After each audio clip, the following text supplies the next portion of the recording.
आदरणीय शिक्षकगण, सम्मानित अतिथिगण, मेरे भाइयों और बहनों, जिस तरह आसमान में कई तारे चमकते हैं पर हमारी नजर ध्रुव तारों पर टिक जाती है, जिस तरह आसमान में कई तारे चमकते हैं पर हमारी नजर ध्रुव तारों पर टिक जाती है, उसी तरह बाग में भी बहुत से फूल खिलते हैं।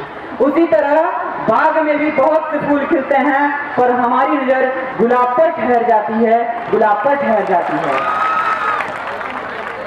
उसी गुलाब की भांति अद्वितीय स्थान बनाने वाले अपने विशेष क्षेत्र में एक ऐसे तत्व जो विद्यालय की स्थापना से लेकर के शिखर की ऊंचाइयों तक जिनका महत्वपूर्ण योगदान रहा, वह और कोई नहीं बल्कि स्मृत शेष राजा बहादुर राजा विश्वनाथ प्रताप सिंह जी, जो भारत के पूर्व प्रधानमंत्री भी रहे हैं। मैं अशोक त्रिपाठी आज उन्हीं के बारे में संक्षेप में आप लोगों के बीच कुछ बातें प्रस्तुत करने जा रहा हूं।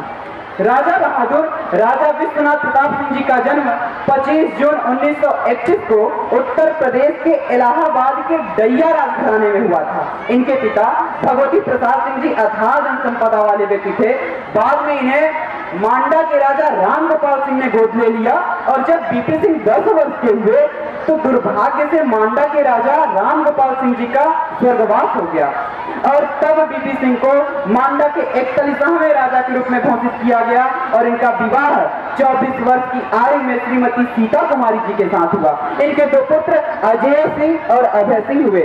बीपी सिंह जी की शिक्षा दीक्षा इलाहाबाद, बनारस और देहरादून के प्रसिद्ध विद्यालयों से पूर्ण हुई। ये इलाहाबाद विश्वविद्यालय से बीए और एलएलबी की परीक्षा उत्तीर्ण किए। ये बहुत अच्छे विद्यार्थी थे। बीपी सिंह प्रतिभाशाली, निडर और बड़े ही संयमित प्रकृति के व्यक्ति थे। एक बार तो जब ये विनोबा भावे भूदान आंदोलन का नेतृत्व कर रहे थे तो उस समय इन्होंने अपने निजी जमीन पसना की दान में दे दी, जो गरीबों के लिए बहुत मददगार साबित हुई। लेकिन इस पर लोगों ने इन्हें बहुत मना भी किया, लेकिन किसी की नहीं सुने और बीपी सिंह जी को शाही अंदाज बिल्कुल भी पसंद नहीं था। ये एक साहसी राजनेता थे। विख्यात गोपाल विद्यालय इंटर कॉलेज की स्थापना साल 1952 में बीपी सिंह जी के द्वारा ही की गई और जो आज कई विद्यार्थियों के लिए एक कदम उज्जवल भविष्य की ओर इस तथ्य की प्रेरणा दे रही है। इनके अंदर इतनी अच्छी योग्यता थी कि इन्हें युवा काल से ही राजनीति में सफलता प्राप्त होती गई।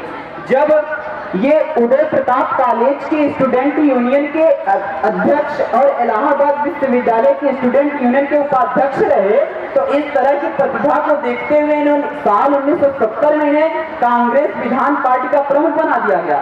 लेकिन साल 1977 में इन्हें लोकसभा में हार का भी सामना करना पड़ा, लेकिन इन्होंने हार नहीं माने और 1980 में ये फिर लोकसभा में गए और इस बार इन्हें इनकी योग्यता को देखते हुए उत्तर प्रदेश के मुख्यमंत्री का पद प्राप्त हुआ।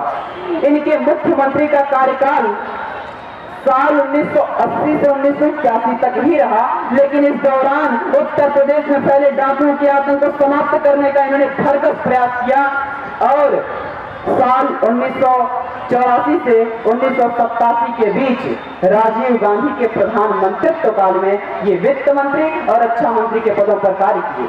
फिर साल 1989 में इन्होंने केंद्र में गठबंधन सरकार बना ली और तत्कालीन परिस्थितियों में वामपंथियों तथा भारतीय जनता पार्टी के समर्थन से सरकार बनाने का फैसला